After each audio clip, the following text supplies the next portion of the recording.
Hello students, welcome to prep IAS. मेरा नाम है मयूरी भागवानी। आज है 7 नवंबर और आज 7 नवंबर का द हिंदू न्यूज़पेपर को हम एनालाइज करेंगे। ये द हिंदू एनालिसिस हम शुरू करें उससे पहले today's pinch of positivity. Success isn't always about greatness, it is about consistency. So remember that if you want to achieve your goals, you do not need to be an expert। ठीक है, आपको पहले achieve नहीं करना है expertise या आपको पहले ग्रेटनेस अचीव नहीं करनी है। You need to be consistent in your hard work. ठीक है, आपको अपने हार्ड वर्क में कंसिस्टेंट रहना है and that will follow success and that will be followed up by greatness and expertise. तो just be consistent with whatever your goal is, with whatever efforts you are putting into your goal. All right, so let's move ahead and आज के topics हैं GS1 में we will be discussing nothing today। GS2 में हम international relations में Chumbi valley के बारे में डिस्कस करेंगे। जुडिशरी में से 1 ईयर रिजर्वेशन के बारे में डिस्कस करेंगे। सोशल जस्टिस में डिस्कस करेंगे कि मेंटल हेल्थ को लेकर सुप्रीम कोर्ट ने क्या कहा है। ठीक है, तो ये सोशल जस्टिस से रिलेटेड टॉपिक है। अच्छा, एक चीज़ मैं आपको बता दूं, कोई भी टॉपिक जीएस में किसी एक चीज़ से रिस्ट्रिक्टेड नहीं होता। ठीक है, जैसे चुंबी वैली, तो चुंबी वैली आपको पता होगा इंटरनेशनल रिलेशन से इंपॉर्टेंट है, इंटरनेशनल रिलेशंस के पर्सपेक्टिव से। नहीं भी पता तो मैं आपको आगे बताऊंगी। और दूसरी चीज़ ये कि इसको आप जोग्राफिकल लोकेशन की तरह भी देख सकते हो। ऑलराइट, अब जैसे यहाँ पे supreme court on mental health, तो मेंटल हेल्थ के बारे में सुप्रीम कोर्ट ने क्या कहा। तो mental health is a topic of social justice. ठीक है, दूसरी चीज़ सुप्रीम कोर्ट ने कहा है तो इसको जुडिशरी में भी आप काउंट कर सकते हो। तो इस तरह से आप देख सकते हो। ठीक है, 1 ईयर रिजर्वेशन की बात करें तो 1 ईयर रिजर्वेशन, अब मेजरली ये रिजर्वेशन के बारे में इसलिए मैंने इसको जुडिशरी वाले टॉपिक में रखा है कि 1 ईयर रिजर्वेशन को लेकर जुडिशरी ने क्या कहा है। अब इसको आप 1 ईयर कम्युनिटी को अलग से आर्ट एंड कल्चर में भी समझ सकते हो। तो इसलिए एक टॉपिक बहुत सारे पर्सपेक्टिव से डिस्कस किया जा सकता है। हालांकि मैं यहाँ पे कोशिश करती हूँ to take as many dimension as possible, लेकिन अगर नहीं भी हो पाता है तो मैं आपको कोशिश करती हूँ कि थोड़ा बहुत ओवरव्यू तो दे दूँ। हालांकि इसको एक किसी टॉपिक में रखना होता है तो मैं इसलिए किसी एक सब्जेक्ट में इसको रख देती हूँ। समझ गए।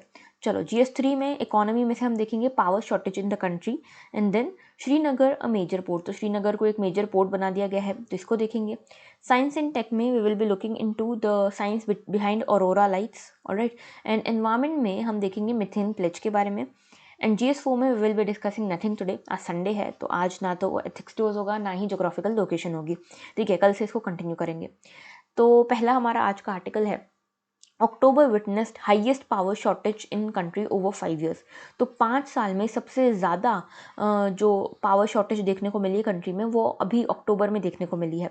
तो इंडिया में लगभग 1200 मिलियन यूनिट्स की पावर शॉर्टेज है अक्टूबर 2021 की बात करें तो। और ये लगभग 5.5 सालों में सबसे बड़ी पावर शॉर्टेज है। ठीक है, सबसे बड़ा कोल क्रंच के कारण जो सबसे बड़ा पावर शॉर्टेज हुआ है वो अब देखने को मिल रहा है।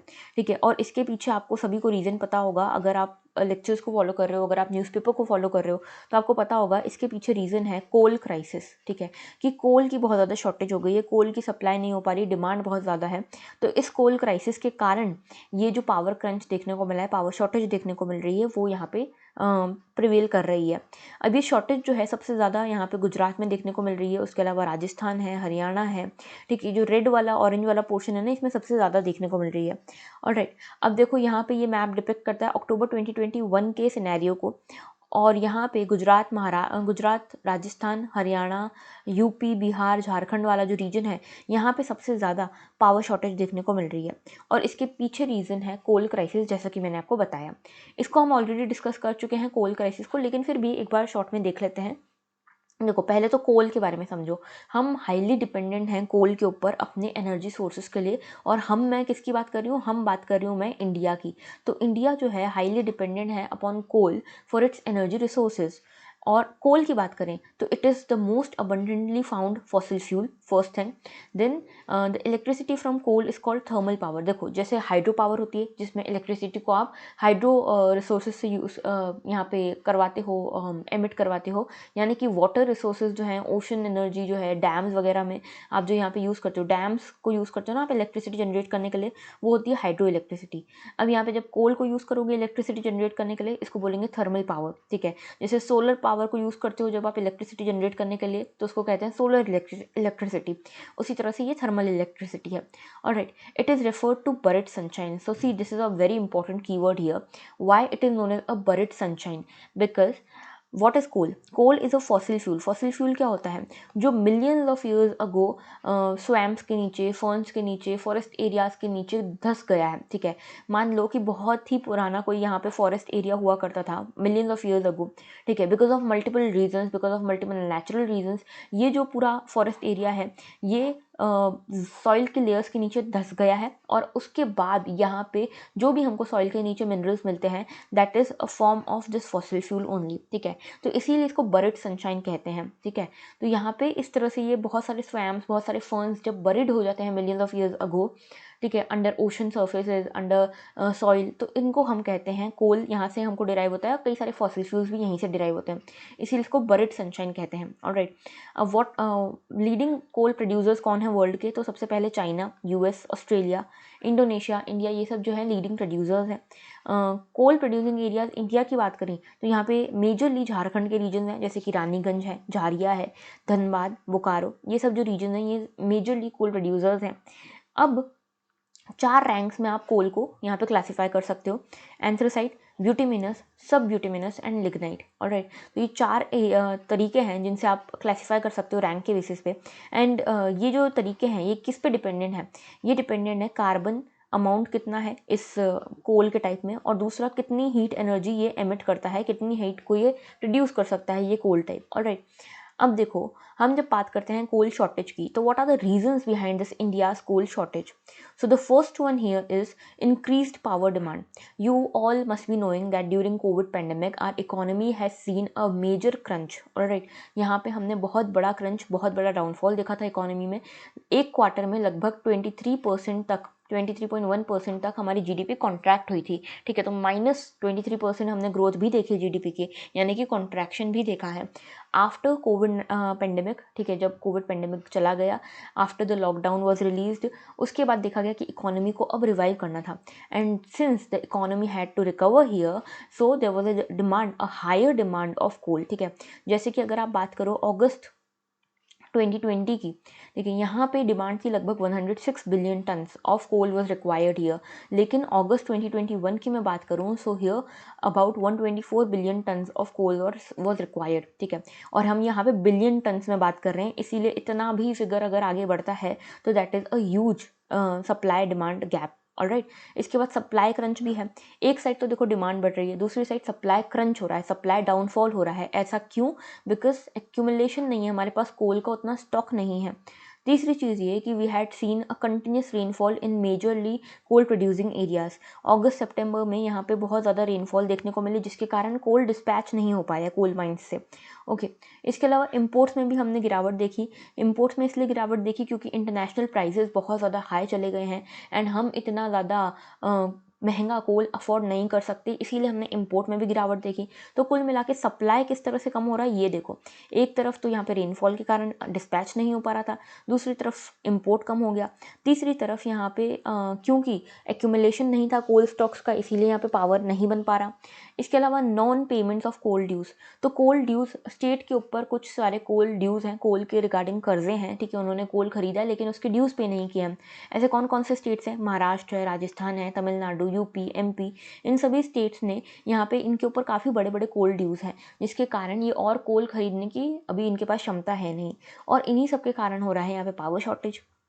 अब what will be the impact? सबसे पहली चीज़ तो यहाँ पे क्योंकि इलेक्ट्रिसिटी शॉर्टेज हो रहा है, so that would delay India's economic reopening. Since India's economy और any important any industrialized country needs electricity for its recovery, for its economic recovery, और यहाँ पे अगर इलेक्ट्रिसिटी ही नहीं होगी तो इंडस्ट्रीज़ कैसे काम करेंगी, ठीक है, एग्रीकल्चर कैसे काम करेगा? तो सारे ही सेक्टर्स आज की डेट में इलेक्ट्रिसिटी पे बहुत ज़्यादा डिपेंड करते हैं, एंड सिंस इलेक्ट्रिसिटी शॉर्टेज है तो हमारी इकोनॉमिक रिकवरी भी डिले हो जाती है। इसके बाद यहाँ पे बिजनेस प्रोडक्शन में डाउन स्केलिंग होगी। इंडिया की जो पॉपुलेशन है वो अंडर डेवलप्ड एनर्जी इंफ्रास्ट्रक्चर में आज रह रही है, और ये हमें लॉन्ग टर्म में काफ़ी हिट कर सकता है। इसके अलावा what are the measures that government is taking? सबसे पहली चीज़, प्राइम मिनिस्टर जो हैं उन्होंने यहाँ पे प्राइम मिनिस्टर की देखरेख में यहाँ पावर मिनिस्ट्री ने कोर मैनेजमेंट टीम बनाई है, और ये कोर मैनेजमेंट टीम क्या करेगी? Basically this will overlook, this will monitor and manage the fuel on daily basis, तो यहाँ पे फ्यूल की कितना यहाँ पे फ्यूल कितना अभी प्रेजेंट है डेली बेसिस पे, कितना स्टॉक है हमारे पास कोल का, कितना यहाँ पे प्रोडक्शन हो रहा है, इन सभी को मॉनिटर करेगी, रेगुलेट करेगी और इम्प्रूव करने की कोशिश करेगी सप्लाईज को। इसके अलावा coal India which is a state owned miner, ठीक है, it claims that it has rammed up supplies to thermal power plants. तो थर्मल पावर प्लांट्स को इन्होंने सप्लाई ज़्यादा इंक्रीज़ किया, एनहांस किया है, ये इनका कहना है। इसके अलावा पावर मिनिस्ट्री भी कोशिश कर रही है कि जो नई माइंस हैं जिनको लाइसेंसेस मिल चुके हैं, क्लियरेंसेस मिल चुके हैं, वहाँ पे जल्दी से जल्दी कोल प्रोडक्शन स्टार्ट हो सके। इसके अलावा यहाँ पे जो कोल के नंबर्स हैं, जो कोल सप्लाईज दिए जाते थे थर्मल पावर प्लांट्स को, वो डेली बेसिस पे इंक्रीज़ किए जा रहे हैं। ऑलराइट, अब what can be the way forward? See, state run Coal India and NTPC जो है, इनको साथ में मिलकर काम करना चाहिए आउटपुट्स को बढ़ाने के लिए। इसके बाद इंडिया को अपना इम्पोर्ट बढ़ाना ही पड़ेगा, चाहे फिर उसके पीछे फाइनेंशियल कॉस्ट बढ़े। क्योंकि देखो क्या है ना, अगर आप कोल को नहीं मंगाते हो ये सोचते हुए कि इम्पोर्ट बिल आपका बहुत बढ़ जाएगा, ठीक है, तो इन एनी केस आपकी इंडस्ट्रीज वैसे भी काम नहीं कर पाएंगी कोल के शॉर्टेज में, ठीक है, आपका एग्रीकल्चर सेक्टर काम नहीं कर पाएगा, तो वैसे भी आपको इकोनॉमिकली यहाँ पे नुकसान होने वाला है, ठीक है। इससे अच्छा ये है कि आप अपने इम्पोर्ट बिल को बढ़ने दो, फाइनेंशियल क्रंच थोड़ा आने दो, लेकिन कोल को इम्पोर्ट करो। जब कोल को आप इम्पोर्ट करते हो, एक बार आपकी इकोनॉमी चलने लग गई, आपकी इंडस्ट्रीज, आपका एग्रीकल्चर सेक्टर ढंग से काम करने लग गया, तो फिर आपके लिए फाइनेंशियल कॉस्ट कोई बहुत बड़ा नहीं बचेगा, ठीक है, फिर आप उसको रिकवर कर सकते हो। लेकिन अगर हम इम्पोर्ट नहीं करते तो ये फिर एक लॉन्ग टर्म इशू हो जाएगा, ठीक है, मतलब आप एक गलती पे दूसरी गलती करते जाओगे। और तो ये था पूरा कोल शॉर्टेज से रिलेटेड इशू। आगे बढ़ते हैं, चाइना स्ट्रेंथनिंग कनेक्टिविटी इन चुम्बी। तो चुम्बी क्या है? Chumbi valley is a very important geo strategic location located near China, Bhutan and India border. Okay, तो ये ट्राई जंक्शन पे लोकेटेड है।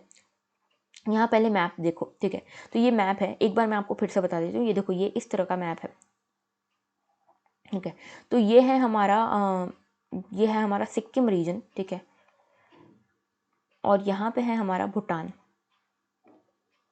एक सेकेंड, मैं इसको थोड़ा रब करके ढंग से ही बता देती हूँ आपको। तो देखिए यहाँ पे हमारा सिक्किम रीजन, ये देखो, ये है हमारा इंडिया, ठीक है, ये है नेपाल, ये है सिक्किम, ये है भूटान, ठीक है।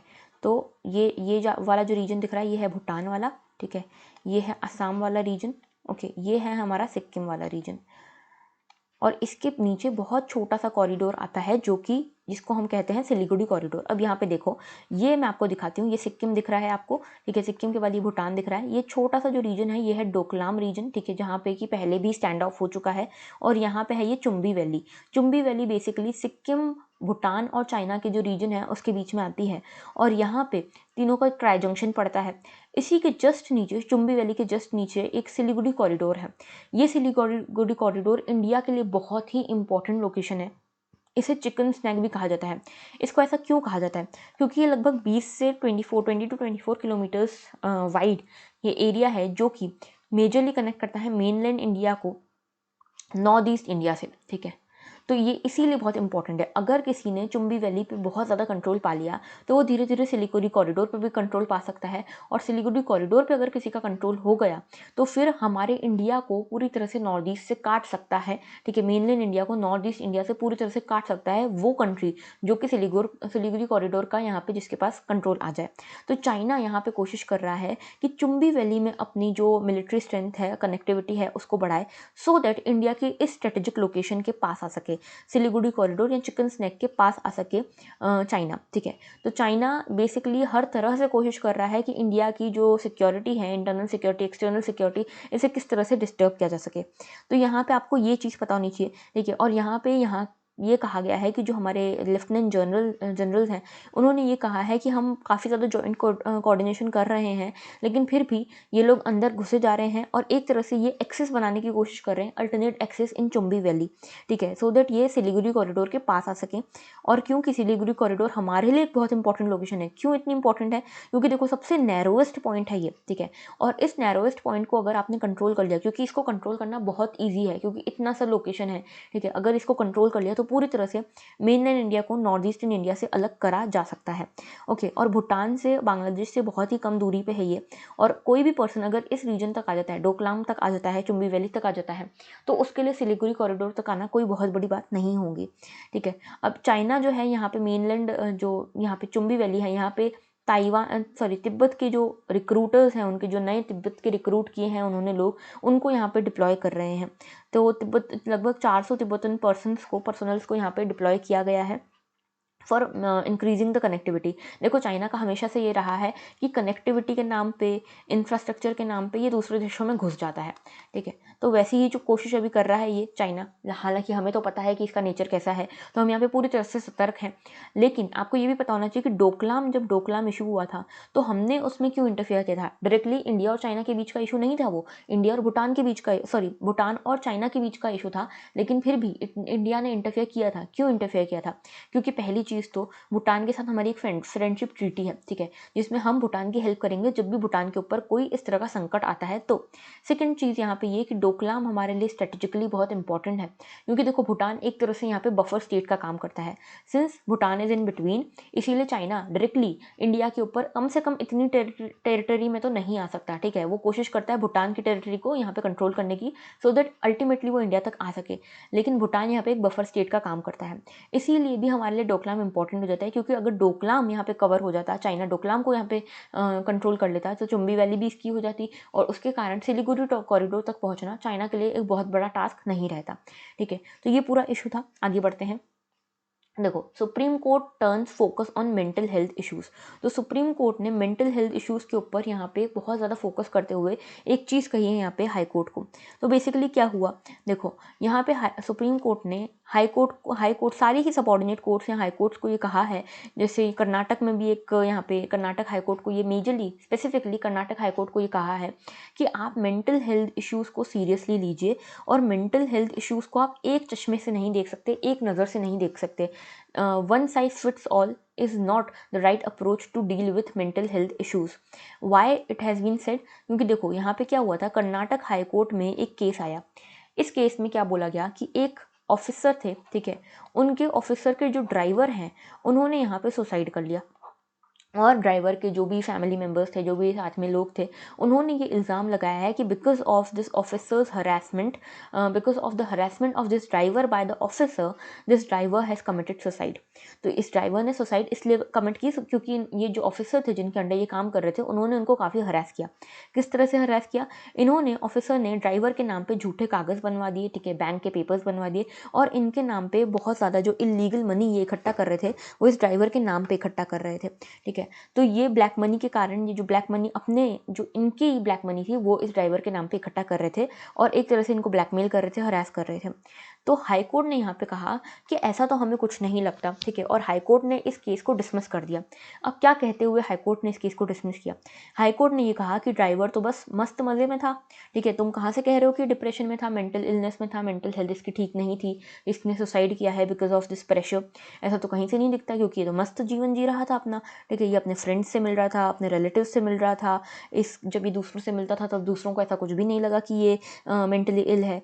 तो यहाँ पे ये बहुत, इसमें ये चीज़ कही गई, यहाँ पे हाई कोर्ट ने ये कहा कि उन्होंने ड्राइवर को एक वीकलिंग की तरह यहाँ पे कंसिडर किया है कि द ड्राइवर वॉज वीकलिंग, ठीक है, मतलब कि वो इतना मेंटल, मतलब नॉर्मली ड्राइवर की यहाँ पे गलती बताइए कि ही वॉज मेंटली वीक, जबकि यहाँ पे मेंटल हेल्थ का इशू है। तो यहाँ पे सुप्रीम कोर्ट ने कहा कि यू कैन नॉट जज a person by looking over its sorrows और his happiness, his love for others, his loss, ठीक है, क्योंकि यहाँ पे जो डिप्रेशन या मेंटल इलनेस है ये एक तरह की नहीं होती है, हर किसी का अलग तरीका होता है अलग अलग चीज़ों से डील करने का। कोई यहाँ पे दुखी रह के भी बाहर भी दिखा सकता है कि हाँ भाई मैं तो बहुत दुखी हूँ, कोई दुखी रह के भी अंदर से बहुत मेंटली इल होके भी बाहर ये दिखा सकता है कि हाँ भाई हम तो बहुत खुश हैं, ठीक है। तो यहाँ पे बिहेवियरल साइंटिस्ट ने भी ये कहा है कि there is a heterogeneity of every individual, how an individual treats different situations, this depends over that individual, over the mental state of that individual। तो आप ये नहीं कह सकते कि वो अपने फ्रेंड्स से मिल रहा था, अपने रिलेटिव से मिल रहा था, इसका मतलब वो खुश था, उसके ऊपर कोई प्रेशर नहीं था, वो मेंटली इल नहीं था, वो डिप्रेस्ड नहीं था, ये सब चीज़ें आप नहीं कह सकते। तो सुप्रीम कोर्ट ने बेसिकली ये कहा है कि one size fits all is not the right approach to deal with the mental health issues. Okay, तो ये चीज़ यहाँ पे है। अब मेंटल हेल्थ का इशू हम डिस्कस कर लेते हैं थोड़ा सा। तो देखो WHO ने अभी रिसेंटली ये डाटा दिया था, 2021 का ही डाटा है, जिसमें ये कहा WHO ने कि लगभग 300 million people overall the world, ठीक है, ग्लोबली 300 मिलियन पीपल हैं जो कि मेंटल हेल्थ इश्यूज से गुजर रहे हैं, और यहाँ पे मेजरली स्ट्रेस एंड डिप्रेशन से गुजर रहे हैं। और स्ट्रेस और डिप्रेशन एक डिकेड में लगभग 2020 जो 2010 से लेकर 2020 में 10 साल में लगभग 18% तक ये चीज़ बढ़ी है। डिप्रेशन, स्ट्रेस, एंग्जाइटी, ये सब चीज़ें 18% तक बढ़ी हैं। इंडिया की बात करें तो लगभग 60 million 60 to 65 million people are there who are facing this kind of mental health issues, और यहाँ पे लगभग 6.5 to 7% इंडियन पॉपुलेशन है जो मेंटल हेल्थ इश्यूज़ को फेस कर रही है, ठीक है।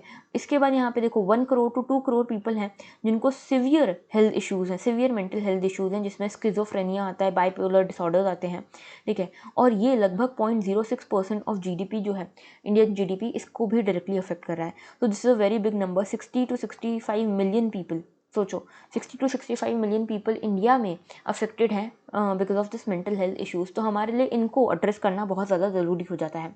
तो देखो, स्टेट ऑफ मेंटल और डिसऑर्डर इन इंडिया की बात करूँ मैं, तो लैंसेट की एक स्टडी आई थी जिसने ये रिवील किया, 2017 की ये स्टडी थी, जिसमें ये रिवील किया गया कि 1 in every 7 people in India are facing severe mental health disorder.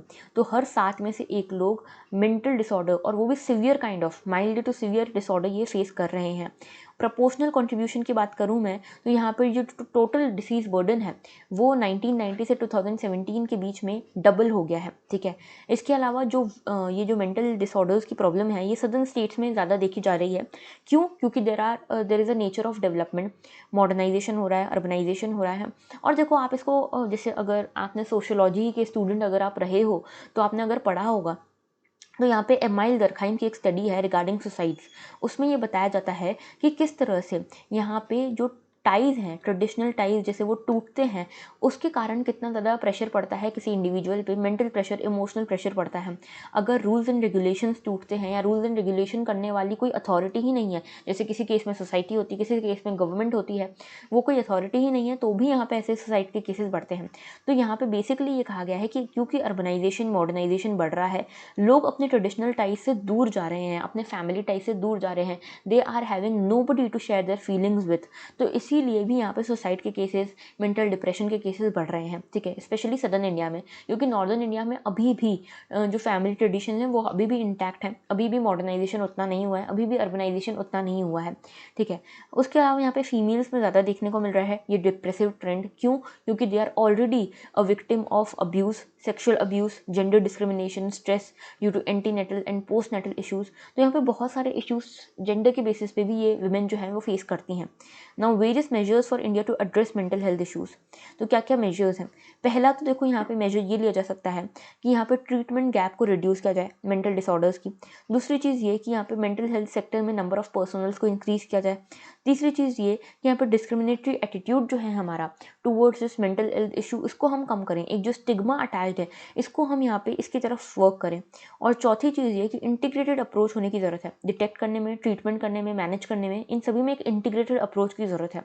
इसके अलावा काउंसलिंग फैसिलिटीज़ की ज़रूरत है, टेलीमेडिसिन की ज़रूरत है, कम्युनिटी बेस्ड प्रोग्राम्स। देखो, यहाँ पे इशू को, कॉज को अगर हम टैकल करते हैं कि हाँ भाई यहाँ पे क्योंकि कम्युनिटी के साथ टच कम हो गया है लोगों का, इसीलिए इस तरह के डिप्रेशन, मेंटल डिसऑर्डर्स देखे जा रहे हैं। तो अगर कम्युनिटी का, फैमिली का पार्टिसिपेशन ज़्यादा होगा उस इंसान को ट्रीट करने में, उस इंसान से बातचीत करके उसका जो मेंटल डिसऑर्डर्स है उनको ट्रीट करने में, तो वो जो इम्पैक्ट होगा उस प्रोग्राम का, उस कम्युनिटी बेस्ड प्रोग्राम का, वो ज़्यादा होगा, ठीक है। स्कूल बेस्ड प्रोग्राम्स की बात की गई है। इसके अलावा फंड एलोकेशन हमको करना पड़ेगा इसके लिए अलग से, मेंटल हेल्थ इश्यूज़ के लिए अलग से हमको यहाँ पे फंड एलोकेशन करना पड़ेगा। रेसिडेंशियल मेंटल हेल्थ सर्विसेज भी यहाँ पे हम स्टार्ट कर सकते हैं। जैसे जो बहुत सारी डेवलप्ड कंट्रीज़ हैं, वहाँ पे ये रेसिडेंशियल मेंटल हेल्थ सर्विसेज भी प्रोवाइड की जाती हैं, जो कि एक कंपोनेंट है, एक good quality mental health care का एक कंपोनेंट है। तो इसी तरह से यहाँ पे मेजर्स हमने डिस्कस करे और जो स्टेट है वो डिस्कस किए, ठीक है, कि स्टेट क्या है इंडिया में। आप मुझे कमेंट सेक्शन में बताइएगा कि आपको क्या लगता है कि इसके और कौन से कॉजेज हो सकते हैं और क्या इसके लिए मेजर्स लिए जा सकते हैं, ठीक है। Since we are preparing for civil services, we must be aware of such kind of social issues and we must be aware of having an open dimension and open mind regarding these issues. तो आप मुझे बताइएगा, इन जो भी हमारे causes या measures छूट गए हैं, आपको क्या लगता है कि कॉजेज और इश्यूज क्या हो सकते हैं, इससे रिलेटेड क्या मेजर्स इसके रिगार्डिंग लिए जा सकते हैं in a long term as well as in a short term. Okay, आगे बात करते हैं, Srinagar declared a major port. तो श्रीनगर को एक मेजर पोर्ट डिक्लेयर किया गया है। अब देखो, अभी पहले आपको पता होना चाहिए कि हमारे देश में अभी लगभग 13 मेजर पोर्ट्स हैं, जिसमें से 12 जो हैं वो गवर्नमेंट बेस्ड हैं और एक जो है ये प्राइवेट है। कौन कौन से हैं? तो देखो, एक तो ये कांडला में है गुजरात में, दीनदयाल पोर्ट ट्रस्ट। इसके अलावा यहाँ पे देखो ये मुंबई में है। इसके अलावा यहाँ पे जवाहरलाल नेहरू पोर्ट भी है महाराष्ट्र में। फिर ये गोवा में है मरमुगांव, ठीक है। इसके बाद यहाँ पे मैंगलोर में है, फिर कोची में है, फिर टूटिकोरिन में है, फिर एन्नौर वाला जो है ना, ये कमराजर जो पोर्ट है ये प्राइवेट है, ठीक है। फिर चेन्नई में है, विशाखापट्टनम में है, पारादीप है उड़ीसा में, और यहाँ पे अल्टीमेटली वेस्ट बंगाल में है कांडला। अब यहाँ पे श्रीनगर में भी एक मेजर पोर्ट बनाने की बात कर रहे हैं। तो यूनियन मिनिस्ट्री जो है सिविल, ये देखो ये तो मेजर पोर्ट्स हो गए। अब एक बात करते हैं एयरपोर्ट्स की, ठीक है। तो एयरपोर्ट्स के बारे में आपको पता होना चाहिए। एयरपोर्ट यहाँ पे श्रीनगर में एयरपोर्ट यहाँ पे मेजर एयरपोर्ट बनाने की बात चल रही है, मेजर पोर्ट नहीं है यहाँ पे, ठीक है। तो हमने यहाँ पे देखा 13 मेजर पोर्ट्स हैं, और अब एयरपोर्ट पे आते हैं। तो श्रीनगर में एक इम्पॉर्टेंट मेजर एयरपोर्ट बनाने की बात हो रही है, और यहाँ पे यूनियन मिनिस्ट्री जो है सिविल एविएशन की, उसने ये कहा है कि यहाँ पे श्रीनगर का जो अब ट्रैफिक है वो बढ़ने लगा है, और हम यहाँ पे जो एयरपोर्ट है, यहाँ का एयरपोर्ट, इसको मेजर एयरपोर्ट बना रहे हैं। तो ये airport economic regulation authority act के अंतर्गत 2008 का ये एक्ट है, इसके अंतर्गत यहाँ पे इसको एक मेजर एयरपोर्ट बनाने की बात चल रही है। तो ये जो एक्ट है, airport economic regulation authority act जो है, इसका सेक्शन 2 जो है वो ये अथॉरिटी देता है, ठीक है, सेंट्रल गवर्नमेंट को, कि अब सेंट्रल गवर्नमेंट जो है वो यहाँ पे पूरा संभालेगी, मॉनिटर करेगी इस पूरे एयरपोर्ट को। और सेंट्रल गवर्नमेंट के पास ये पावर्स हैं under section 2 of this act, कि वो किसी भी एयरपोर्ट को मेजर एयरपोर्ट का नाम दे सकती है बेस्ड अपॉन द क्राइटेरिया कि ट्रैफिक इतना इतना होना चाहिए, ठीक है। तो यहाँ पे टैरिफ के बेसिस पे, ट्रैफिक के बेसिस पे, पैसेंजर सर्विस फीस के बेसिस पे, इन सभी को देखते हुए, यहाँ पे एरोनॉटिकल सर्विसेज को देखते हुए श्रीनगर में अब इसको एक्सपांड करने की कोशिश कर रहे हैं इन सर्विसेज को, और इसीलिए इसको मेजर एयरपोर्ट बनाने की बात कर रहे हैं, ठीक है।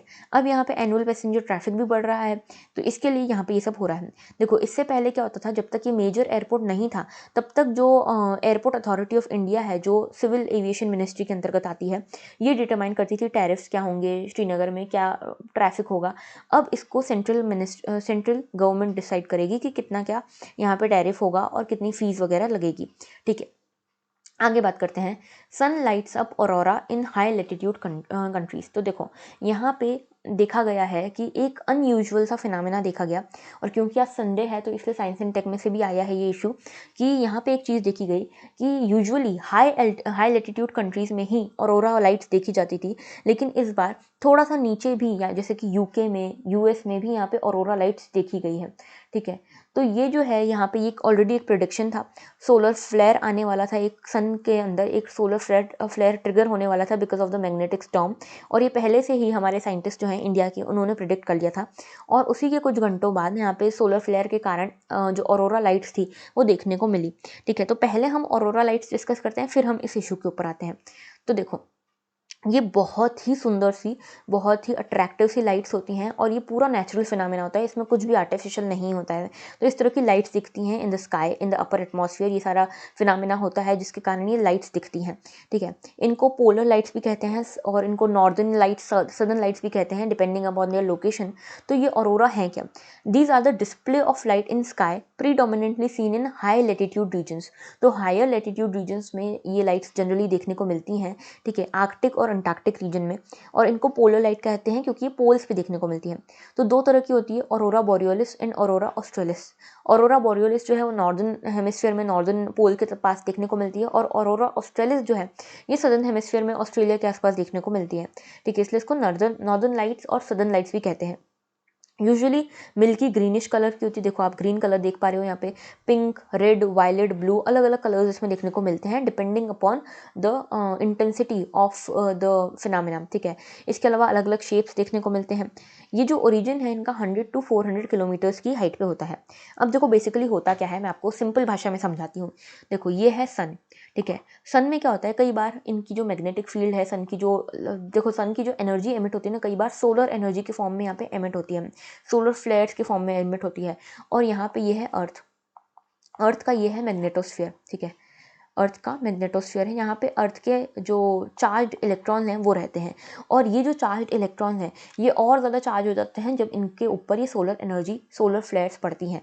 तो ये जब सोलर फ्लेयर्स इनके ऊपर इस मैग्नेटोस्फीयर में कॉन्टैक्ट में आती है तो यहाँ पे जो इलेक्ट्रॉन आयन हैं वो बहुत ज़्यादा चार्ज हो जाते हैं, और ये चार्ज इलेक्ट्रॉन्स क्या करते हैं, अर्थ के अपर एटमॉस्फेयर में ऑक्सीजन और नाइट्रोजन के साथ रिएक्ट करते हैं, ऑक्सीजन और नाइट्रोजन के एटम्स के साथ रिएक्ट करते हैं, और जब ये इनके साथ रिएक्ट करते हैं तो इनके जो एटम्स हैं, ऑक्सीजन और नाइट्रोजन के जो एटम्स हैं वो भी हाई एनर्जी लेवल पे चले जाते हैं, और क्योंकि ये हाई एनर्जी लेवल पे चले जाते हैं फिर एक टाइम के बाद इनको एनर्जी वापस अपनी छोड़नी पड़ती है, वापस रिलीज़ करनी पड़ती है। तो जब ये एनर्जी वापस रिलीज़ होती है तो इसके साथ साथ कलर्स भी रिलीज़ होते हैं, ठीक है, और यही कलर्स होते हैं जो आपको इन लाइट्स के फॉर्म में दिखते हैं। तो देखो व्हाट कॉजेज द ऑरोरा, तो electrons hit the air molecule, सबसे पहले सोलर फ्लेयर के कारण ये इलेक्ट्रॉन्स जो है मैग्नेटोस्फीयर के जो आयन है ये चार्ज हुए। अब ये इलेक्ट्रॉन्स जो हैं ये ऑक्सीजन और नाइट्रोजन के मॉलिक्यूल्स के साथ यहाँ पे रिएक्ट करते हैं। ये मॉलिक्यूल्स हैं, एटम्स जो हैं ये हायर एनर्जी लेवल पे को अटेन करते हैं। जब ये इस हायर एनर्जी को रिलीज़ करते हैं तो इसके साथ कुछ कलर्स रिलीज़ होते हैं, हीट रिलीज़ होती है जो इस अलग अलग फॉर्म में दिखती है, कुछ रेड कलर की, कुछ ग्रीन कलर की, इस तरह से आपको दिखती है, जिसके कारण आपको ये ऑरोरा लाइट्स दिखती है। ओके, तो देखो साइंस क्या है इसके पीछे। Auroras are the spectacular sign that our planet is electrically connected to sun. तो हमारा प्लैनेट किस तरह से सन के साथ कनेक्टेड है ये ऑरोरा लाइट्स दिखाती हैं। इसमें क्या होता है कि ये जो एनर्जी सन से आती है उसके कारण ही ये जो पूरा ऑरोरा फिनोमेना है ये प्रोवोक होता है। This is fuelled by electrically charge particles trapped in earth magnetic field. तो सन की जो सोलर फ्लेयर्स आती हैं, सोलर एनर्जी आती है, वो अर्थ के मैग्नेटिक फील्ड में जो स्टोर्ड इलेक्ट्रॉन्स हैं, इलेक्ट्रिकली चार्ज पार्टिकल्स हैं, उनको और ज़्यादा इलेक्ट्रीफाई करती है, और ज़्यादा उनको चार्ज करती है, और इसके कारण क्या होता है कि ये इलेक्ट्रिकली चार्ज पार्टिकल्स ऊपर अपर एटमॉस्फेयर में जो ऑक्सीजन नाइट्रोजन एटम्स हैं उनके साथ रिएक्ट करते हैं। तो this typical aurora is a collision between fast moving electron from the space with oxygen and nitrogen in the earth upper atmosphere. अब यहाँ पे क्या होता है, ये जो इलेक्ट्रॉन्स जो हैं जो मैग्नेटोस्फेयर के साथ से आए हैं और जिन्होंने ऑक्सीजन और नाइट्रोजन के साथ यहाँ पे रिएक्ट किया है, वो क्या करते हैं, ऑक्सीजन और नाइट्रोजन के एटम्स को हायर एनर्जी लेवल पे ले जाते हैं एक्साइटेड करके। उसके बाद जब वो नॉर्मल स्टेट में आने की कोशिश करते हैं तब यहाँ पे फोटॉन्स एमिट होते हैं, लाइट एमिट होती है। Photons are what, photons are the elementary unit of light, ठीक है। तो यहाँ पे फोटॉन्स एमिट होते हैं अलग अलग कलर्स के एनर्जी के साथ, और यही कलर्स आपको अलग अलग टाइप की लाइट्स में दिखने को मिलेंगे, ऑरोरा लाइट्स में देखने को मिलेंगे। When a large number of electrons come in from magnetosphere to bombard the atmosphere, the oxygen and nitrogen can emit enough light for eye to detect. तो जब बहुत ज़्यादा अमाउंट में ये इलेक्ट्रॉन्स, चार्ज इलेक्ट्रॉन्स आते हैं अपर एटमॉस्फेयर में और बम्बार्डमेंट होता है, तब यहाँ पे इतनी अमाउंट ऑफ लाइट दिखती है जो आप नॉर्मल आई से देख सको, ठीक है। अब इसके अलग कलर्स और शेप्स कैसे अलग अलग होते हैं, तो देखो डिपेंडिंग अपॉन कि किस मॉलिक्यूल से यहाँ पे टकराव हुआ है, बम्बार्डमेंट हुआ है, कितनी इंटेंसिटी का वो इलेक्ट्रॉन है जिसने बम्बार्ड किया है, इन सभी के ऊपर डिपेंड करता है। जैसे कि जब नाइट्रोजन के साथ यहाँ पे एमिशन होता है, नाइट्रोजन के साथ जब बम्बार्डमेंट होता है तो यहाँ पे ब्लू लाइट एमिट होती है, ठीक है। जब हायर एनर्जी इलेक्ट्रॉन्स होते हैं तो यहाँ पे ग्रीन लाइट एमिट होती है, जब लोअर एनर्जी इलेक्ट्रॉन्स होते हैं तो रेड लाइट एमिट होती है। इसी तरह से पर्पल, पिंक, व्हाइट कलर्स भी यहाँ पे एमिट होते रहते हैं, ठीक है। तो यहाँ पे अलग अलग कैमराज भी आते हैं, स्पेशल टाइप के कैमराज आते हैं इन तरह की लाइट्स को कैप्चर करने के लिए। तो बहुत ही अच्छा फिनोमेना होता है। अगर आपको जब भी समय मिले, जब भी आप कैपेबल हो, तो आप इन लाइट्स को ज़रूर देखिएगा, बहुत ही प्यारी लाइट्स होती हैं ये। ओके, तो देखो यहाँ पे ये जो टॉपिक है इसको भी देख लेते हैं। तो देखो यहाँ पे क्या हुआ है कि ये 2 नवंबर को यहाँ पे देखने को मिला कि यहाँ पे सोलर फ्लेयर, ये देख रहे हो ये सोलर फ्लेयर है, इस तरह के सोलर फ्लेयर देखने को मिले, जिसके कारण कि सोलर जो एनर्जी थी वो बढ़ गई टूवर्ड्स अर्थ, और यहाँ पे चार्ज जो पार्टिकल्स थे वो ज़्यादा एक्साइट हो गए, और जिसके कारण ज़्यादा ऑरोरा लाइट्स देखने को मिली। तो सोलर फ्लेयर होता क्या है, तो solar flare that occurred on the sun triggered a magnetic storm. इसके कारण एक मैग्नेटिक स्टॉर्म जनरेट हो गया, जिसने क्या किया, अर्थ के मैग्नेटोस्फीयर में भी जो इलेक्ट्रॉन्स थे, आयंस थे, उनको भी बहुत ज़्यादा चार्ज कर दिया, ठीक है। और इस स्टॉर्म के कारण क्या हुआ कि बहुत powerful earth directed coronal mass ejection can cause failure of power grids. अच्छा देखो इसके कारण एक तो ऑरोरा लाइट्स देखने को मिली, दूसरी चीज़ क्या होती है, क्योंकि कोरोनल इजेक्शन, कोरोना क्या है, कोरोना इसका सन की एक लेयर को कोरोना कहते हैं, जो आउटरमोस्ट लेयर होती है उसको कोरोना कहते हैं। इसका इतना ज़्यादा इजेक्शन हो रहा था जिसके कारण क्या होता है, ऑरोरा लाइट्स के कारण भी होता है कई बार कि जो हमारी पावर ग्रिड्स हैं, जो हमारे रेडियो सैटेलाइट्स हैं, उनके ऊपर भी असर पड़ता है, ठीक है। अच्छा, they can also cause spectacular aurora in high latitude countries. और 4 नवंबर को भी यहाँ पे कई सारे लोगों ने ट्वीट किए थे ऑरोरा की फ़ोटोज़ जो उन्होंने देखे अपनी अपनी कंट्रीज़ में, ठीक है। तो दीपावली के जस्ट टाइम पे यहाँ पे कोरोनल मास इजेक्शन देखा गया था। ये पहले से प्रिडिक्ट किया गया था कि यहाँ पे सोलर फ्लेयर्स देखने को मिलेंगे, कोरोनल मास इजेक्शन देखने को मिलेगा, जिसके कारण ये मैग्नेटोस्फीयर की जो एक्साइटमेंट है वो हो सकती है और ऑरोरास देखने को मिल सकते हैं।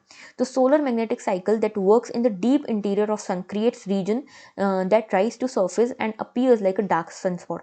तो देखो क्या होता है कि सन की भी एक मैग्नेटिक साइकिल होती है deep inside the sun interior. यहाँ पे अलग अलग फॉर्म्स में सन के अंदर स्ट्रक्चरल चेंज होते रहते हैं, ठीक है। जैसे कुछ टाइम पे क्या होता है, यहाँ पे कुछ रीजन्स में यहाँ पे डार्क स्पॉट्स देखने को मिलते हैं।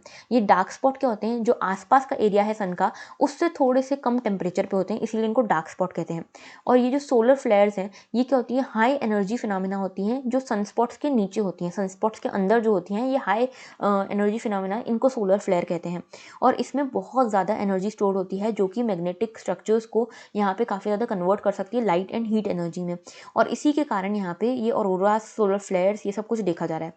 तो मैंने आपको पूरा जो प्रोसेस है ना ये समझा दिया है, और ये कैसे हुआ था ये हमारे लिए इंपॉर्टेंट नहीं, आपको बेसिक फिनोमेना समझ में आना चाहिए। ओके, आगे बात करते हैं। देखो नेक्स्ट इशू है हमारा, where does India stand on methane emission. तो इंडिया मिथेन एमिशन पे कहाँ स्टैंड करता है। हमने 2-3 दिन पहले COP26 के बारे में यहाँ पे बात की थी कि COP26 में कई सारी चीज़ें हुई है। तो यहाँ पे एक ग्लोबल मिथेन प्लेज भी साइन की गई है between EU and US। EU और US के इनिशिएटिव यानी कि यूरोपियन यूनियन और यूनाइटेड स्टेट्स ऑफ इंडिया के इनिशिएटिव पे यहाँ पे ग्लोबल मिथेन प्लेज साइन की गई है, ठीक है। इसको लगभग 133 कंट्रीज़ ने साइन किया है, जिसमें इंडिया और चाइना ने अभी तक इसको साइन नहीं किया है। इसमें क्या टारगेट रखा गया था, इसमें टारगेट ये रखा गया था कि 2030 तक हम यहाँ पे जो हमारा मिथेन एमिशन है, ग्रीन हाउस गैस मिथेन जो है उसका एमिशन को हम कम करेंगे, ठीक है। लगभग 30% तक हम इसको कम करेंगे एज कम्पेयर टू 2020 लेवल्स। तो आज हम जितना यूज़ कर रहे हैं मिथेन को, उसका 30% हम यहाँ पे कम करेंगे, रिड्यूस करेंगे, ठीक है। तो ये चीज़ कही गई। दूसरी चीज़, एक और चीज़ यहाँ पे साइन हुई है, वो है यहाँ पे क्या, Glasgow leaders declaration on forest and land use.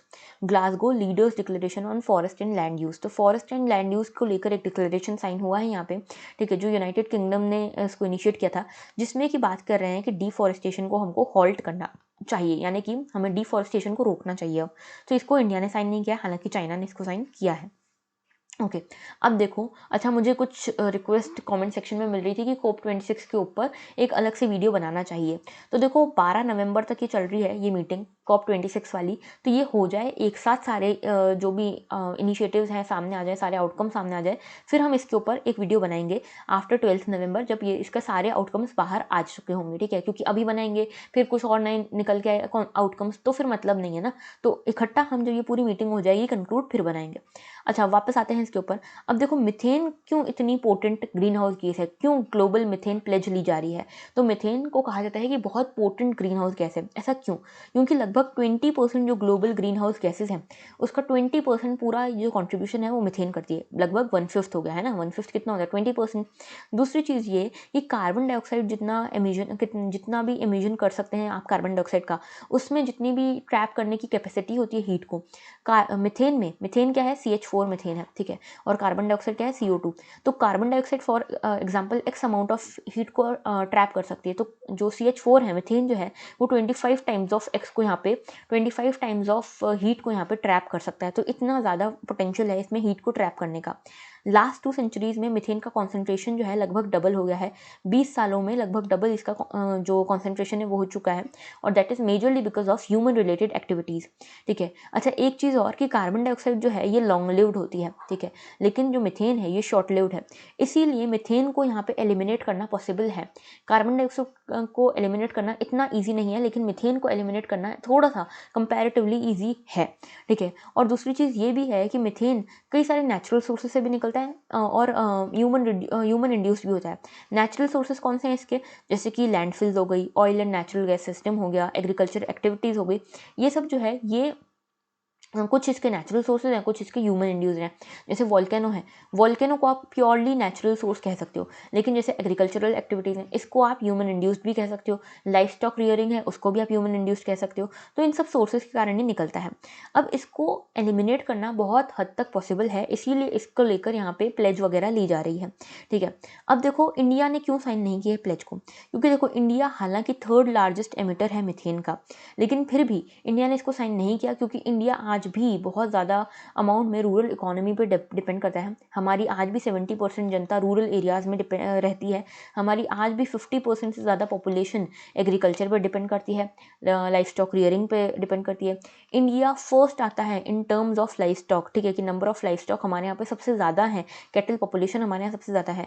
तो यही जो सब कारण होते हैं मीथेन एमिशन का, और अब हम इनको मीथेन एमिशन को कम करना चाहेंगे तो हमको इन सारी स्ट्रेंथ्स पे हमको खोना पड़ेगी हमारी सारी स्ट्रेंथ्स। तो हम इसके लिए तैयार नहीं हैं, क्योंकि अभी तो हम डेवलप कर रहे हैं इन ऑल द टर्म्स। तो हमको एग्रीकल्चर को भी हम नहीं खो सकते, हमें अपने लाइफ स्टॉक को भी नहीं खो सकते, और हमारी रूरल पॉपुलेशन जो कि एक मेजर चंक बनाती है हमारी पॉपुलेशन का, उसको भी हम नुकसान में नहीं डाल सकते, ठीक है। इसीलिए इंडिया ने अभी इसको साइन करने से मना कर दिया है, ठीक है।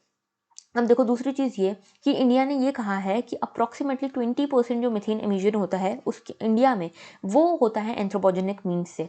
मतलब कि बाकी सब जो है वो 80% जो है वो नेचुरल है, 20% जो इंडिया कह रहा है 20% ही सिर्फ ह्यूमन इंड्यूस्ड है, ठीक है। जैसे कि एग्रीकल्चर से हो रहा है, मेन्योर मैनेजमेंट से होता है, ठीक है, कोल माइन से हो रहा है, म्यूनिसिपल सॉलिड वेस्ट से हो रहा है, नेचुरल या ऑयल गैस सिस्टम से हो रहा है, ये सब चीज़ों से हो रहा है, ठीक है। बाकी क्या होता है कि इसके कारण क्या होता है, ministry of new and renewable energy resources ने कहा है कि ये जो है मिनिस्ट्री जो है, गवर्नमेंट जो है वो हेविली इन्वेस्ट कर रही है बायोगैस प्रोडक्शन में, सो दैट मीथेन एमिशन कम हो सके।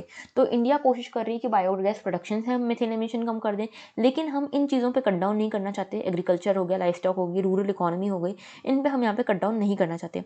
हालांकि इंडिया जो है वो कोशिश कर रहा है कि वो ऐसे गोल्स को सपोर्ट कर सके जिसके थ्रू मीथेन एमिशन को जितना हो सके कम किया जा सके। जैसे कि सस्टेनेबल डेवलपमेंट की तरफ बढ़ने की कोशिश हो रही है, सैनिटेशन को, म्यूनिसिपल सॉलिड वेस्ट को प्रॉपर्ली डिस्पोज ऑफ करने की कोशिश हो रही है, रिन्यूएबल एनर्जी की तरफ बढ़ने की कोशिश हो रही है। तो इन सब से भी हम यहाँ पे कोशिश करें कि हम अपना मीथेन एमिशन कम कर सकें। इसके अलावा ग्लासगो डिक्लेरेशन के बारे में आपको पता होना चाहिए। Glasgow declaration forest and land use को लेकर है, और यहाँ पे लगभग 90% फॉरेस्ट लैंड को रिप्रेजेंट करने वाली कंट्रीज़ ने इसको साइन किया है, और ये बात कर रहे हैं कि हम यहाँ पे जो फॉरेस्ट लैंड है उसको वापस लेके आएंगे, डिफॉरेस्टेशन को रोकेंगे, अफॉरेस्टेशन करेंगे। इंडिया ने इसको भी साइन नहीं किया है, क्योंकि इंडिया ने ये कहा कि यहाँ पे ऑब्लिगेशन आप सेट कर रहे हो बहुत ज़्यादा, ठीक है। और हम ऑब्लिगेशन को क्यों साइन करें, हमने तो खुद अपने INDC में बताया कि हम लगभग 2.5 से 3 बिलियन टन यहाँ पे कार्बन डाइऑक्साइड के लिए सिंक क्रिएट करने की कोशिश करेंगे, तो हम इस ऑब्लिगेशन को साइन क्यों करें, ये चीज़ कही गई है, ठीक है। एक और यहाँ पे देख लो, रिजर्वेशन ऑन कोटा। तो देखो यहाँ पे एक वन्नियार कम्युनिटी है, ठीक है, वन्नियार कम्युनिटी है तमिलनाडु में, इसको यहाँ पे रिजर्वेशन देने की बात चल रही थी, उसके ऊपर ये पूरा इशू है। तो यहाँ पे गवर्नमेंट ने इनको रिजर्वेशन दे दिया, लेकिन इनका जो हाई कोर्ट है, मद्रास हाई कोर्ट, उसने इस रिजर्वेशन को अनकॉन्स्टिट्यूशनल बताया। तो देखो पहले वन्नियार कम्युनिटी के बारे में आपको पता होना चाहिए कि ये लार्जेस्ट और मोस्ट कंसोलिडेटेड बैकवर्ड कम्युनिटी है तमिलनाडु की, और इसने लगभग 1980s से इनका ये मूवमेंट चल रहा है रिजर्वेशन को लेकर, ठीक है। इसको सेल्फ रिस्पेक्ट मूवमेंट की भी यहाँ पे सपोर्ट मिला था, और इसको देखो अभी देखो ये इशू क्या है, पहले ये समझो। तो तमिलनाडु गवर्नमेंट जो है वो रिजर्वेशन उन्होंने दिया है वन्नियार कम्युनिटी को, लेकिन इसको यहाँ के हाई कोर्ट ने अनकॉन्स्टिट्यूशनल बताया है। क्या हुआ है एग्जैक्टली तो देखो यहाँ पे लगभग 10.5% की जो जॉब्स हैं, पब्लिक सर्विसेज हैं, जॉब्स मिलती हैं जो पब्लिक सर्विसेज में, एजुकेशनल सेक्टर में जो सीट्स हैं, उतना परसेंट रिजर्वेशन, लगभग 10.5% रिजर्वेशन एक ही कम्युनिटी को, वन्नियार कम्युनिटी को यहाँ पे दिया गया है, ठीक है। तो ये बैकवर्ड क्लास है, एग्रीकल्चरल लेबर्स आते हैं इसमें जनरली, ठीक है। तो 1987 से ये मूवमेंट चल रहा है वन्नियार कम्युनिटी का, जिसमें ये कम्युनिटी रिजर्वेशन मांग रही है। तो तब 1987 में इन्होंने लगभग 20% रिजर्वेशन मांगा था।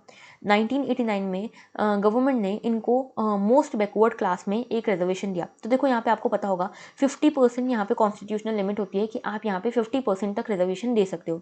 इसमें तमिलनाडु ने क्या किया कि 20% रिजर्वेशन अपना अलग रखा for most backward class and D notified tribes, ठीक है। डी नोटिफाइड ट्राइब्स या most backward class, D notified communities के लिए, ये दोनों के लिए यहाँ पे 20% रिजर्वेशन रखा। 1989 में क्या किया तमिलनाडु गवर्नमेंट ने वन्नियार कम्युनिटी को बैकवर्ड क्लास से कन्वर्ट करके मोस्ट बैकवर्ड कम्युनिटी में डाल दिया, ठीक है। इसके कारण ये 20% जो क्राइटेरिया था रिजर्वेशन का वो भी इनको मिलने लगा। फिर यहाँ पे फरवरी 2021 में एक स्पेशल एक्ट पास हुआ। इसके पहले क्या होता था, वन्नियार कम्युनिटी ने ये कहा कि हमको जो रिजर्वेशन मिला है, जो कुछ रिजर्वेशन हमको इसमें इस 20% के अंदर कुछ पोर्शन हमारा है, इसमें भी हमको प्रॉपर अपॉर्चुनिटीज़ नहीं मिल पा रही, तो आप हमारा रिजर्वेशन बढ़ाइए। तमिलनाडु गवर्नमेंट ने फरवरी 2021 में एक स्पेशल एक्ट पास किया, जिसमें उन्होंने क्या किया कि 10.5% पूरा रिजर्वेशन वन्नियार कम्युनिटी को दे दिया, बाकी बचा कितना 9.5%। इसमें क्या किया इन्होंने 7% तो रिजर्वेशन दे दिया अपनी मोस्ट बैकवर्ड बैकवर्ड क्लासेस को जो दूसरी बची थी, और लगभग 2.5% यहाँ पे जो रिजर्वेशन था वो दिया डीनोटिफाइड कम्युनिटीज़ को। तो इनके लिए रिजर्वेशन की लिमिट बहुत कम हो गई। इसमें लगभग 100 से ज़्यादा कम्युनिटीज़ को सिर्फ 10% रिजर्वेशन दिया, और बाकी पूरा 10%, 10 से भी ज़्यादा परसेंट सिर्फ एक कम्युनिटी को यहाँ पर रिजर्वेशन दिया। इसका जस्टिफिकेशन ये देते हैं तमिलनाडु गवर्नमेंट कि पहली चीज़ तो यहाँ पे सेकंड जो बैकवर्ड क्लास कमीशन आई थी, उन्होंने भी यहाँ पे यही रिकमेंड किया था कि वनियार कम्युनिटी बहुत ज़्यादा बैकवर्ड है। लगभग 13% जो पॉपुलेशन है तमिलनाडु की वो वनियार कम्युनिटी की है, तो इसलिए हमने रिजर्वेशन बढ़ाया है। दूसरा इन्होंने ये कहा कि यहाँ पे आपको इसके बारे में पता होना चाहिए कि दूसरी भी एक यहाँ पे कमीशन आई थी, जो कि आई थी कमीशन एक इंटरनल रिजर्वेशन को लेकर एक कमेटी कमीशन आई थी, उसने भी ये चीज़ कही थी, ये कह रहे हैं, ठीक है। लेकिन यहाँ पे एक्सपर्ट्स का मानना ये भी है कि अब देखो यहाँ पे असेंबली इलेक्शन होने हैं, और यहाँ पे एक पॉलिटिकल गेन पाने के लिए गवर्नमेंट इतनी जल्दीबाजी में यहाँ पे इस तरह से वनियार कम्युनिटी को इन्होंने रिजर्वेशन दिया है, ठीक है, टू गेन पॉलिटिकल प्रॉफिट्स, ठीक है। यहाँ पे वोट बैंक पॉलिटिक्स खेली जा रही है, इसीलिए यहाँ पे इनको इतना रिजर्वेशन दिया गया है। अब यहाँ पे सुप्रीम कोर्ट ने ये कहा कि चलो आपने दिया तो दिया, पहली चीज़ तो आपने कोई क्वान्टिफाइबल डाटा यहाँ पे पेश ही नहीं किया है। आपका जो टोटल रिजर्वेशन है पूरा 69% से ज़्यादा जाता है, उसके लिए आपके पास कोई क्वान्टिफाइबल डाटा नहीं है। अगर आप वनियार कम्युनिटी को इतना रिजर्वेशन दे रहे हो तो आपके पास कोई डाटा तो होना चाहिए कि क्यों आप इतना रिजर्वेशन दे रहे हो, ऐसा क्या बैकवर्डनेस है उनमें, तो आपके पास कोई डाटा ही नहीं है, क्या फैक्ट के बेसिस पे आप यहाँ पे इतना रिजर्वेशन दे रहे हो। दूसरी चीज़ ये कही गई कि 102nd कॉन्स्टिट्यूशनल अमेंडमेंट जो आया, उसने ये कहा कि यहाँ पे असेंबली के पास, स्टेट लेजिस्लेटिव असेंबली के पास ये पावर्स हैं ही नहीं कि वो अपनी मोस्ट बैकवर्ड क्लासेस की जो लिस्ट है उसको चेंज कर सके। ये पावर गवर्नमेंट ऑफ इंडिया के पास है। तो नो लेजिस्लेटिव कॉम्पिटेंस, यहाँ पे असेंबली के पास कोई लेजिस्लेटिव कॉम्पिटेंस नहीं थी, फिर भी यहाँ पे लेजिस्लेटिव असेंबली ने ये एक्ट बनाया, ठीक है, तो इसलिए अनकॉन्स्टिट्यूशनल हो जाता है। फिर सुप्रीम कोर्ट ने मराठा रिजर्वेशन केस में भी यही चीज़ कही थी कि स्टेट के पास ये पावर नहीं है। इसके अलावा डिस्क्रिमिनेशन का भी एक इशू है कि आप बाकी सारी लगभग 100 से ज़्यादा कम्युनिटीज़ हैं आपके स्टेट में, जो कि छोटी छोटी कम्युनिटीज़ हैं, जो कि मोस्ट बैकवर्ड में आती हैं, डी नोटिफाइड कम्युनिटीज़ में आती हैं। आपने इनके लिए कुल 10% रखा, और बाकी सिर्फ एक कम्युनिटी के लिए यहाँ पे आपने 10% से ज़्यादा रिजर्वेशन दे दिया, तो ये तो बहुत बड़ा डिस्क्रिमिनेशन हो गया, ठीक है। इसके अलावा यहाँ पे ये कहा कि अगर आपको इनको देना भी था तो पहला तो आप क्वांटिफाइबल डाटा लाते कि हाँ भाई इनके पास सच में बैकवर्डनेस है। दूसरा, आपको यहाँ पे असेंबली से अगर आपको पास कराना था तो आपको एक अमेंडमेंट पास कराना था, ठीक है, जो आपका जो ये रिजर्वेशन एक्ट है उसमें आपको एक अमेंडमेंट करके इसको लाना था, और ये भी अमेंडमेंट आपको प्रेसिडेंट के असेंट से करवाना चाहिए था, लेकिन आपने ऐसा कुछ भी नहीं किया है, इसीलिए ये रिजर्वेशन खारिज हो गया है, अनकॉन्स्टिट्यूशनल यहाँ पे हाईकोर्ट ने कह दिया है। लेकिन अब देखो आगे क्या होगा। देखो ये जो तमिलनाडु गवर्नमेंट है, क्योंकि यहाँ पे अब आगे आने वाले असेंबली इलेक्शंस भी हैं, तो इतना बड़ा रिस्क तमिलनाडु गवर्नमेंट ले नहीं सकता, तो ज़रूर ये सुप्रीम कोर्ट के पास जाएगा, लेकिन देखने वाली बात होगी कि अब आगे होता क्या है, ठीक है। तो ये पूरा इशू था, और ये हमारे आज का पूरा न्यूज़पेपर था। तो that was all for today. Have a very good day, और अगर आपको कुछ भी डाउट हो तो आप कमेंट सेक्शन में कमेंट कर सकते हैं। Thank you and have a very nice day.